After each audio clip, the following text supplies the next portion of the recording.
আমরা যদি একটু শুরু থেকে জানতে চাই এখানে কি কি কাজ হচ্ছে, মানে এখানে হচ্ছে মূলত মাল্টিপারপাস কাজ হচ্ছে। যেমন যেমন এখানে আমার পুকুরে মাছ চাষ হচ্ছে, এখন হচ্ছে পোনা ছাড়া হয়েছে, পোনা দেয়া হয়েছে। আচ্ছা, আমার এখানে হচ্ছে প্রায় 7 বিঘার মতো জমি আছে, ধানের জমি আছে।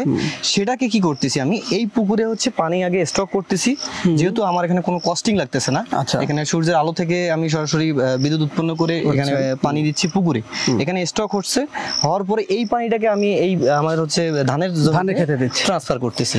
এতে হচ্ছে কি আমার পুকুরে যে অ্যামোনিয়া হওয়ার যে সম্ভাবনাটা আছে, আমি এই পাইপ দিয়ে একদম মানে মাছের যে পায়খানাটা আছে ওইটাকে তুলে জমিতে দেওয়া হচ্ছে। তাহলে এই ক্ষেত্রে হচ্ছে কি আমি চাষাবাদেও যেমন বাকিদের থেকে ফলনও ভালো পাচ্ছি, মাছের খাবার যেটা দিচ্ছি এতে হচ্ছে কি যেখানে ওই শ্যাওলা জমতেছে এটা, প্লাস হচ্ছে নিচের যে অ্যামোনিয়া আছে মাছের যে গ্যাস করে যেটা মানে মাছের পায়খানা, সেটা হচ্ছে আমার জমিতে চলে যাচ্ছে। আচ্ছা, তো এখানে হচ্ছে কি মাল্টিপারপাসে আমি এই প্রজেক্ট আমি ইউজ করতে পারতেছি, যে শাকসবজির জন্য আমি এখানে চাষাবাদের জন্য পানি ব্যবহার করতে পারতেছি, পুকুরের জন্য পানি ব্যবহার করতে পারতেছি, এবং আমার হচ্ছে ধানের জমিতেও ব্যবহার করতে পারতেছি।